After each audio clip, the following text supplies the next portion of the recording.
Welcome to Seasoned Conversations. I'm your host, Kenneth Braswell. Trying something new today. Really trying to do something different with my setup. Really trying to create an environment that's great for learning. I'm testing sound, I'm testing lighting, I'm testing plants, I'm testing background, I'm testing all kinds of things today. I'm even testing a little bit of movement, and so kind of getting up, being able to kind of walk around, talk directly to you, really bring some of the messaging towards you, bring some intimacy to the conversation that we're having, right? And so got my little whiteboard over here, being able to kind of come, write a little bit over here and kind of sling back over here, get back to the PowerPoint, leave some space on the side so you can see the PowerPoint that I'm presenting and the work. So I'm going to test this out, and then I'm going to toss it out to you guys. Tell me what you think. Tell me if it was effective. Tell me if I need to change some things. Help me out here, trying to make the Seasoned Collective a space that people want to come to and want to learn from. Today's subject matter is a topic that I've been wanting to talk about for some time now, and it is entitled, "What Are You Still Carrying That Was Never Yours?" What are you still carrying that was never yours? It's a self-reflection experience, and it's inspired by the book, Too Seasoned to Care. It's a conversation that I've wanted to have. It's one of the conversations that popped up for me when I was writing the book. As I was learning or discovering, that's probably a better word. I was actually discovering some of the nuances of my life and was coming to an epiphany and was like, wow, man, this is some deep stuff. And so we got 3 learning objectives today. The first learning objective is to identify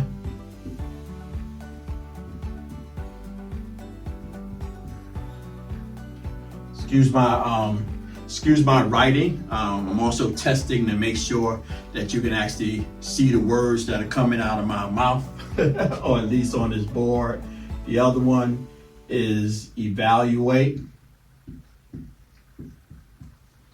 Being able to evaluate what we're talking about. And the other one is commit. Commit has 2 M's. Yeah. And so when we finish today, you're going to be able to identify some key experiences, maybe even some relationships and some cultural narratives that have shaped our lives, right? Because we were all brought up in different spaces, and we all have these kind of cultural things that our family did, our parents did, the community did, that kind of shaped who we were. The other thing we're looking to do is to evaluate how the need for external validation and shame and past conditioning has delayed our growth. There's some things that occurred in our life that has halted our development, has halted our growth, and you need to be able to kind of pinpoint those things. And the last thing is to commit. What we're committing to today is to reclaim our peace and our personal power by engaging in intentional reflection and releasing outdated identities.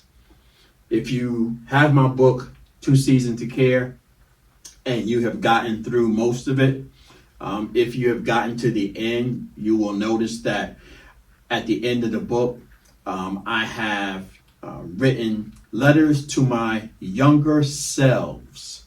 And so you might ask the question, Kenny, what is that about your younger selves? Well, it's kind of interesting, right? Because here's what I believe. Here's what I believe with respect. And this is why I wrote to my younger self. This was, part of, the work, part of my evolution, and part of some of the things that I've learned, about myself, and just really coming up with a way and ways to be able to kind of tell the story, right? And so the reason that I wrote these letters to my younger self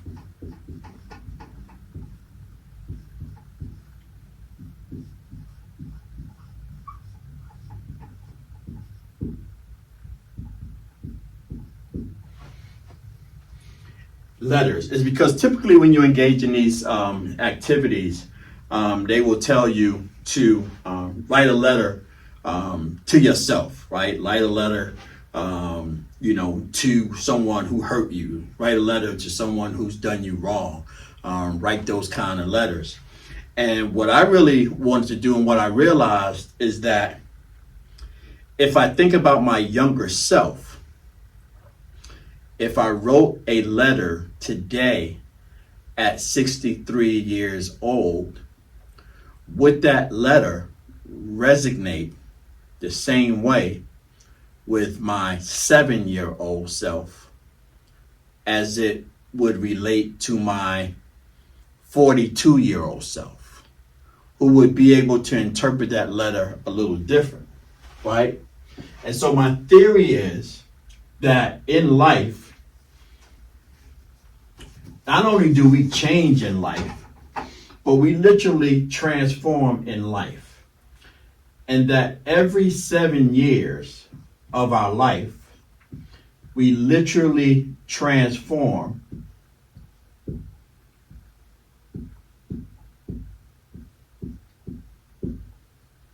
into a different person.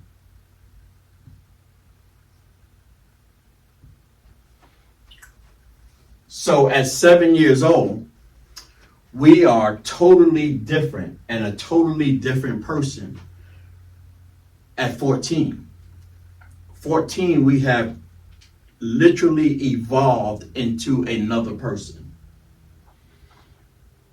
Between 14 and 21, there's very little that you can recognize, about yourself at 21 that you can relate to being 14, right? You can remember how you went through life at 14, and you can remember some of the things that you had to deal with at 14. But when you turn 21, you have an entire different perspective on life than you had at 14.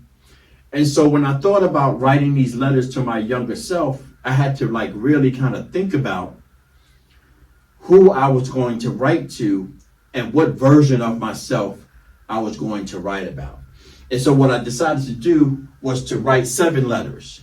I wrote a letter to my 7-year-old self, my 14-year-old self, 21, 28, 35, 45, and 49-year-old self. And when I went through that exercise, I realized that I had something different to say to all 7 of those versions of me. And as I was doing that, I was able to kind of look at those things and ask myself this kind of fundamental question. What was I carrying that wasn't mine? What did someone give to me at those ages that I picked up, put on my shoulders, and carried the rest of my life throughout my entire life? And sometimes people give us things unknowing to us that we are actually going to be burdened with and carry for the rest of our lives. Think about this. If you were a child, right? If you were a child that was abused at 7, and you didn't know how to name it because it was part of your existence. You didn't know how to name it. You didn't know to a certain extent that it wasn't normal, right? And you don't address it, right? Because that's part of naming this thing that you were carrying. It's important to name it, and we'll talk a little bit about why it's important to name it. But if you don't name it, you can't claim it, right?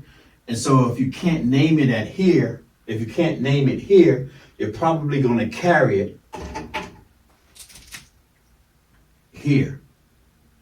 And if you still haven't named it and addressed it, you're going to carry it here. And if you still haven't named it and addressed it, you're going to carry it here.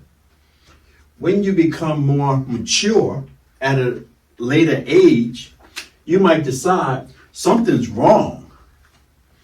And I don't know what's wrong. And I need to deal with this, right?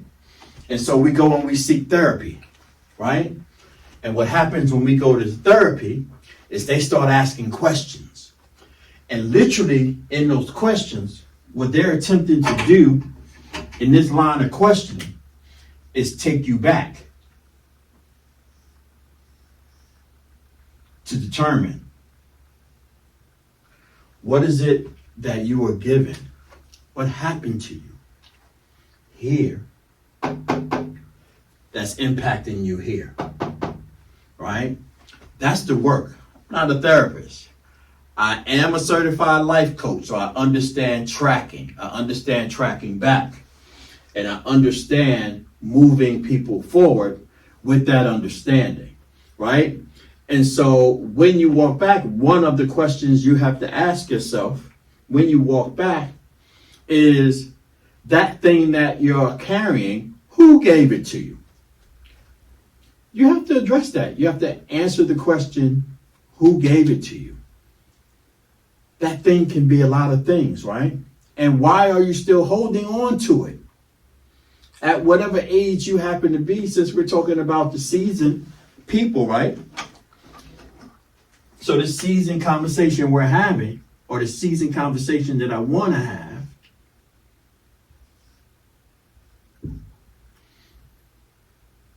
it's my primary audience, 50 plus. Doesn't mean that people of these kind of later ages can't ear hustle and get some information out of us. But I'm trying to understand, how do you get to 50 plus and you still carrying something from 7, from 14, from 21, 28, 35, 42, 49, right? And now you're 56, right? 62 or 63. And you're still carrying things that were given to you when you're 7, 14, 20 years old. Past issues, right? So I got this story because let me tell you a little bit about what I discovered when I did this. And so I asked myself the question in the beginning, and as I was going through the question, I came up with what I thought was an answer to at least one of the things, right, that I was dealing with when I was younger. And I went back to a particular time in my life, and I remember an incident that I had with my mother. It's in my book. I talk about this. And she wanted me to go to the store and purchase something at the store. Seems normal, right? Back in the day, there was no fear about sending a young person to a store to go pick up things that your mother, needed. I was in Brooklyn, New York. Didn't have to drive, like you have to now to the local supermarket. Literally had to, go across the street to the local, store, bodega, to pick up something for mom. And so, however, this particular time, she didn't give me money to go and pick up what she wanted. She had food stamps. And I remember saying, nah, I'm not I'm not carrying no food stamps, Mom. That's not happening. And so, but what I was afraid of was someone seeing me using food stamps and identifying me as being poor. And I didn't want to be seen by my friends as being poor.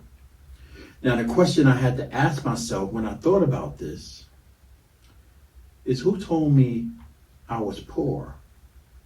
Like, where did I get that label from? And why was I ashamed of it? Right? So at 11:12 is when this is happening, and I'm trying to figure out, like, who told me I was poor? And then I rebound to another situation. I'm in Africa. Little girl is standing in the doorway, and I'm taking pictures. Click, click, click, click, click. I'm just, as a photographer, Africa was like my dream place to be. I just could not take enough pictures of everything that I was absorbing from the landscape. And in this doorway was a little girl.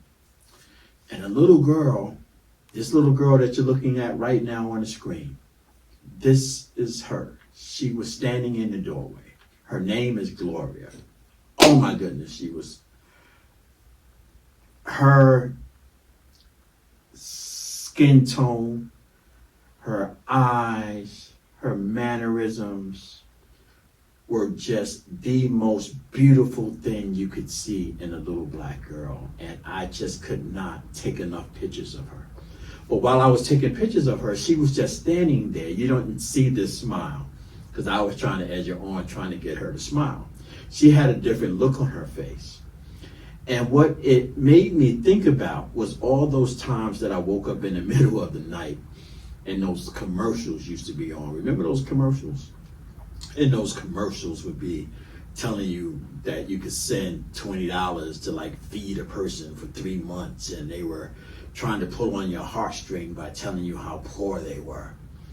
And I'm sitting there and I'm with them, and I'm like, whoa, the whole scenario that I'm like looking at is not what I'm experiencing, because I'm seeing the beauty of my culture, and I'm seeing the beauty of, I'm just seeing beauty everywhere.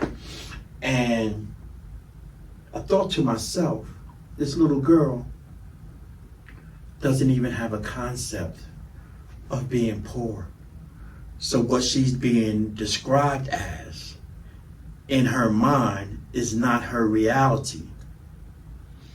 And if she is never told that she is poor, she will never look at her condition as being impoverished. So if her mother said to her, go down the path and grab whatever from our neighbor and take this with you, she will never have a level of shame about what that might bring to how her friends may see her, because the usage of that item, like those food stamps, don't label me, which is what happened. It labeled me. And I carried it. But what I did not take into consideration is, even though it labeled me, I was too young to understand that it also labeled my mother. And I don't know if she thought about it sending me to the store. I don't even know if she understood my apprehension of doing it.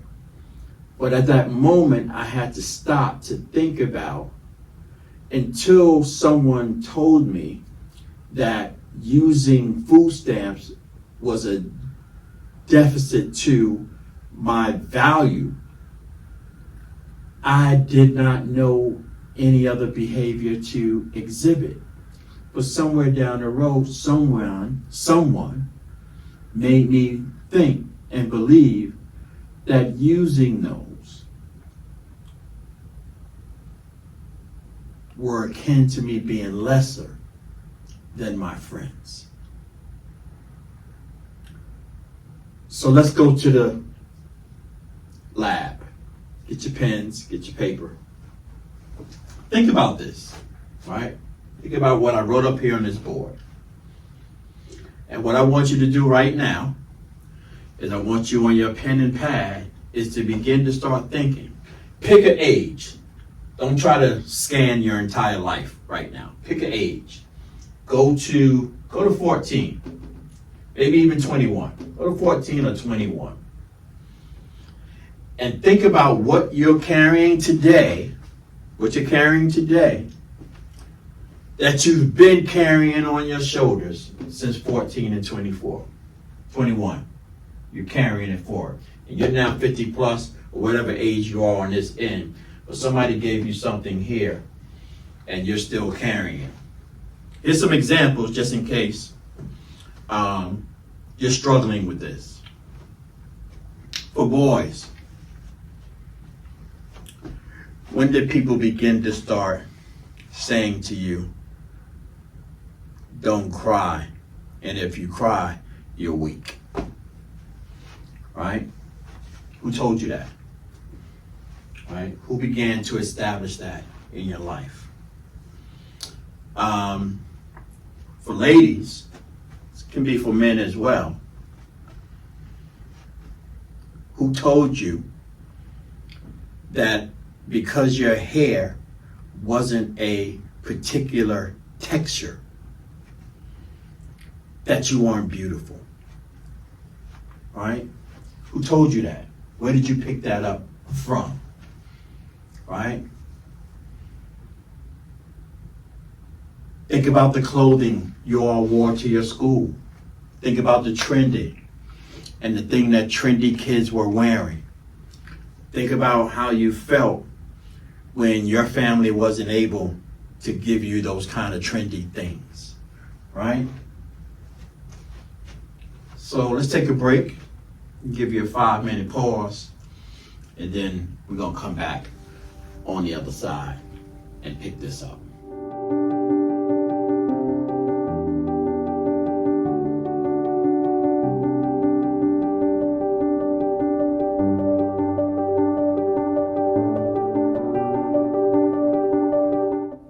Okay, how'd you do? How'd you do? I'm sure your memories have taken you back to some places that you have long since thought about, and it's bringing some emotions up in you. Therapeutically, this is good. If you came up and you identify something in your life that's really troubling for you, seek assistance. Find a therapist, find your pastor, find someone that can help you walk through the triggering of this exercise. Don't hold on to it and do nothing with it. Go somewhere and go to someone that can help you resolve it, right? Here's a quote that you should think about. There is a certain liberation that comes with age. The whispers of judgment no longer carry the weight they once did. It's part of this season journey, right? Some of it is literally being able to identify the things in life that you've been carrying them so that you can resolve them, so that you can deal with them, so that you can get past them. Let's talk about, for a couple of minutes, I'm gonna give you 5 things to do to assist in self-reflection, right? It's part of the process of what you're going to do after this and how you're going to move forward, right? There's some things that you can do when you are self-reflecting. The first thing is you can create moments of silence. You do it in the day or at night. No place that I do it. Sometimes it's really, I do it in this place. And I do a lot of thinking in my car. How many of you think in your car? Like you're in your car. Sometimes you're looking for a private moment. You turn your music down. You change the station. If you're like me, sometimes I have to flip. I'll listen to some Audible. I'll listen to a podcast. I'll listen to some music. I flip genres of music. Sometimes I'm in a jazz mood. Sometimes I'm in the gospel. Sometimes I'm in the house. Sometimes I'm in the hip hop. Sometimes I'm like clean hip hop. Sometimes I need straight raw hip hop. Sometimes I'm Spanish. Sometimes I'm reggae. Sometimes I'm country. Sometimes I'm 70s rock, right? And so, yeah, but that's in my car. Sometimes, literally sometimes, shut it all off. In the summertime, I love turning the music off and rolling the windows down and hearing the sound of the road and hearing the outside sound of the wind blowing in the car. And it puts me in a meditative state. It allows me to kind of think about some things in a way that you don't typically think about in the hustle and bustle of your life. Number 2, ask yourself why before you say yes, right? Some of you don't know how to say no. You really don't know how to say no. But it's a really cool exercise. And before you say yes, like literally ask yourself why. Here's one reason you should ask yourself why. Sometimes we say yes just because we think we're supposed to say yes. And sometimes that thinking we're supposed to say yes is attached to things like guilt or shame. That if I don't say yes, I don't want this feeling of guilt and shame with me. You know why I feel it sometimes? It's a really hard place to feel it. In Atlanta, in New York as well, but more in Atlanta than I ever saw in New York. You saw it differently in New York. You saw it in the subway stations. You might have saw it in other places. But in Atlanta, whenever you come off of a ramp, off of a highway, or anywhere where you have to kind of stop before you go out into traffic, there are typically, quote unquote, unhoused people near those lane exits. And most of the time they have a sign, and the sign says everything from, I just lost my job, can you help me out? Whatever the case may be. And people come up and they roll down their windows, and if they're inclined to, they'll give money to the individual.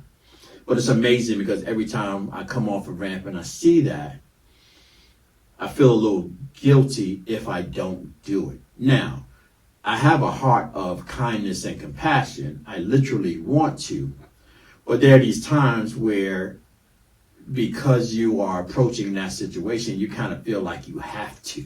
And I think that's the emotion that I struggle with back and forth. And so at that moment, I ask myself, why are you doing this? Are you compelled by the sign that he or she has? Are you compelled by your heart at the moment? Are you compelled to just want to be a great person? Like, what's driving your yes right now? So, good time to think about that. Number 3, journal with honest, uncensored thoughts.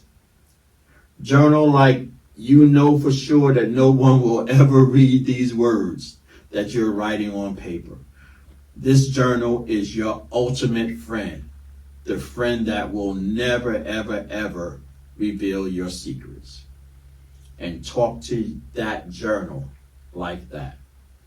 And then go back in a couple of weeks and read what you wrote.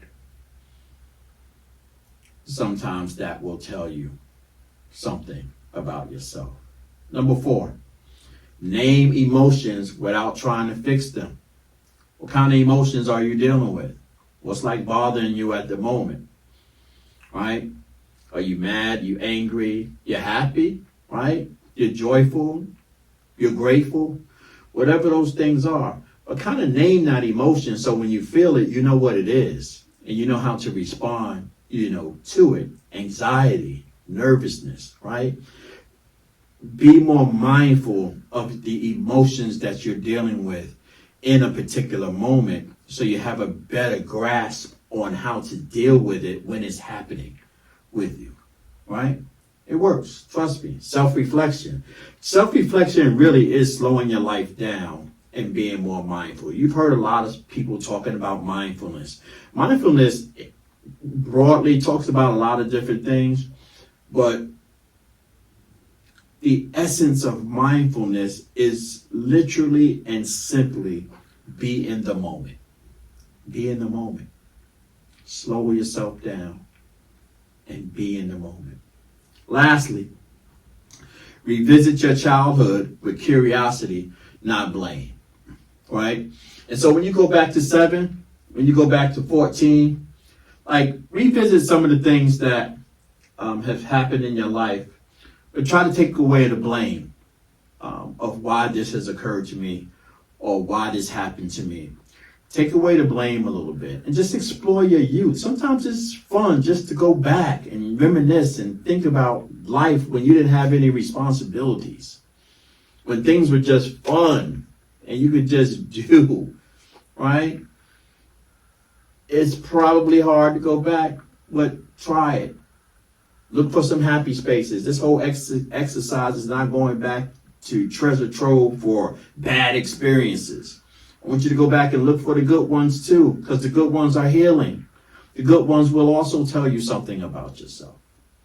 So take a stroll back and see what that looks like, your life, and the good things, the good people in your life. Even if you had bad situations, you can still identify the good people in your life, right? Your parents, your siblings, your family, your community, your church, that church. Go back. Not everybody there was bad. The hurt felt bad, but not everybody in the place was bad. Here's a quote. My quote, y'all. Sometimes I can come up with some good ones. Reflection isn't indulgence, it's maintenance. So this exercise that we just went through is not indulgence. It's not just waddling in your pain and waddling in your life and waddling in the things that bring you discomfort, but it's maintenance. So you don't do it so much today because cars are much more complicated, right? But remember back in the day, particularly women do it more today, but men always do it. Even if they don't know what they're doing, they still have to go through the gesture. Car breaks down, something happens to the car, doing some weird stuff. You pull the car over to the side of the road. You look, make sure nothing's behind you. You get out the car. You walk around the car. And what's the first thing you do? You pop the hood. And you open up the hood. And you're just standing there like, man, I don't know what's you looking around. You like, whatever's wrong with the car, it's going to like reveal itself because you popped the hood on the car. But that's maintenance. You don't know, or you will never know what's wrong with the car if you don't go check on it. If you don't go look. If you don't go see what happened.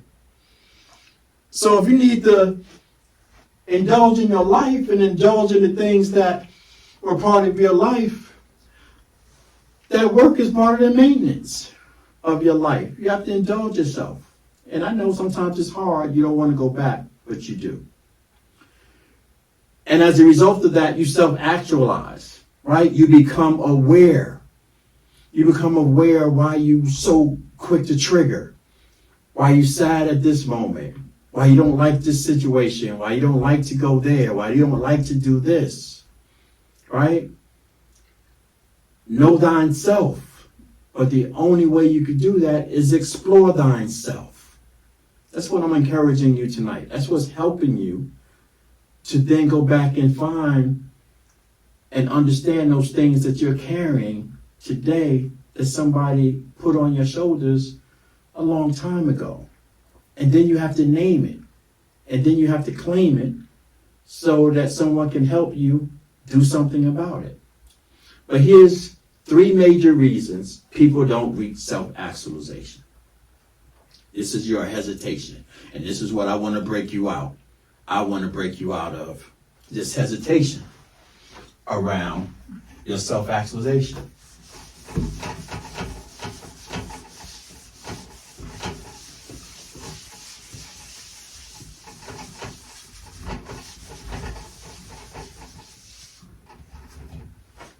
First thing, major reasons people don't reach self-actualization.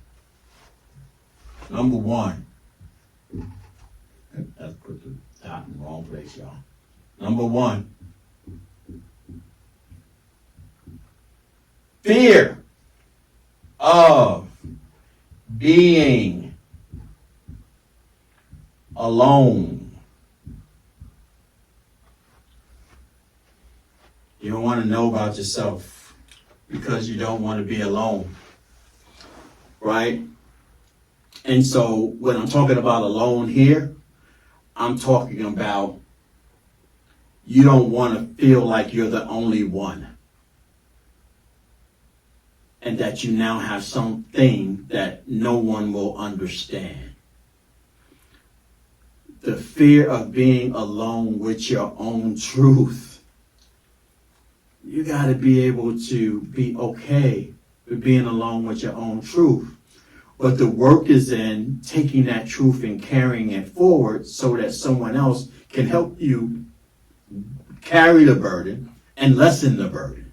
But you can't do that until you discover that, reveal that, and advance that forward, right? Second major reason people don't self-actualize. Actualization, actualize. You know what I'm trying to say. Don't be trying to act like I don't know what I'm talking about.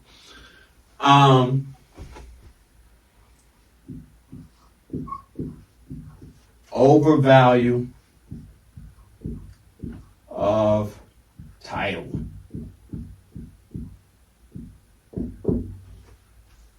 You somebody.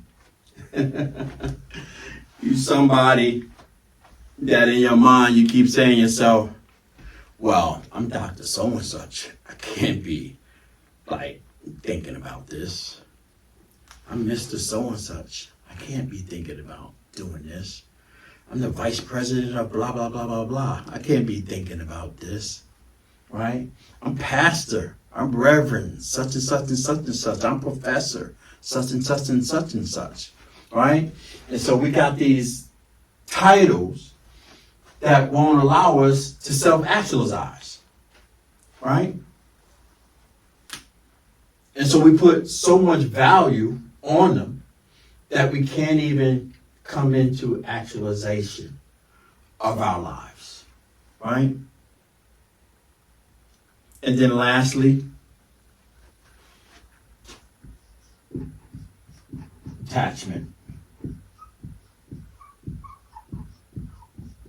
to, make sure I'm spelling this right, y'all.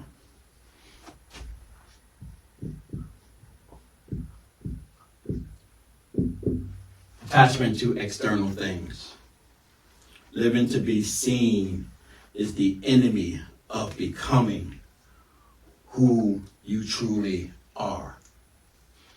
You're scared about what people are going to think about you. Scared about what people are going to say. Scared about how you seem. Scared. External stuff you're just scared about.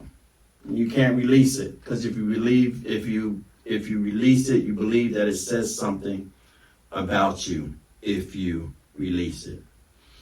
As we close and as we come down to the end of this, think about this for a second. If your tombstone has your birth date and death dates, what would your dash mean? I know a lot of people don't like going there because you just don't like going there. Nobody wants to think about the end of their life, right? But the best time to think about the end of your life is in your life. So that when you are gone, you're leaving something meaningful behind. And so it's important, that you do kind of think about how you're living and how you're understanding yourself. Listen, interesting thing about unlocking your own secrets and unlocking your own truths. Unlocking your secret and unlocking your truth may unlock a secret for a child who begins to come back and explore your life at their change points. They're trying to figure out, why do I do such and such? Well, some of the reasons they do such and such is as a result because somebody else did such and such, right? Quick story. Heard this somewhere, and I just love the analogy of the story. There was this family, and every time they would go to their grandmother's house, their grandmother would cook a chicken for Thanksgiving. But before she would put the chicken in the pot, as she was seasoning it, she'd always cut the tail off. And she would always cut the tail off. And so grandmother passes away. Family comes over to the house to relive the experience that they had with their grandmother. And so the child, oldest child of her, was going through the motions of cooking the chicken. And as she was cooking the chicken, she cut the tail off. Her daughter, who's standing next to her, says, "Ma, why are you cutting the tail off?" And her response to the question was, "Because Mommy always cut the tail off." I'm not exactly sure why she always cut the tail off, but she always cut the tail off. I think it made the chicken taste better. As she's telling the story to the daughter, her father, who's now a widow, who's watched his wife cook that chicken for many, many years, says that's not why she cut the tail off the turkey. And she says, "Dad, why did she cut the tail off the turkey?" And she said, "Because for years, she would always be mad at me because I would always bring a chicken too big for the pot that she had to cook it in. And in order to put the chicken in the pot, she had to cut the tail off so that she could put the lid on." And so sometimes we just pick up a tradition just because we've seen somebody do it, and we have absolutely no idea why we're continuing to do that, because we've never asked, right? We've never asked the question, why are you doing what you're doing? The last thing I have for you is another quote, which happens to be mine, that I want to share with you. And that quote is, "Peace is not given, it's chosen. And that choice begins with truth. The truth about who you are, and more importantly, who you've stopped pretending to be." Ladies and gentlemen, thank you so much for spending this little bit of time with me. I hope that you have at least begun to think about what you're carrying today. And when you do figure out what that is, and you figure out at what age you picked that up, write your letter back to that particular version of yourself and explain to that individual why they should not carry that particular thing. It's just an example. And so if you were, obese at 14 years old, and you went to school and you were bullied by kids that made you feel like you were less than because you weren't as slim as all the rest of the kids, and that made you over lifetime feel really conscious about your weight to the extent of obsession over your weight.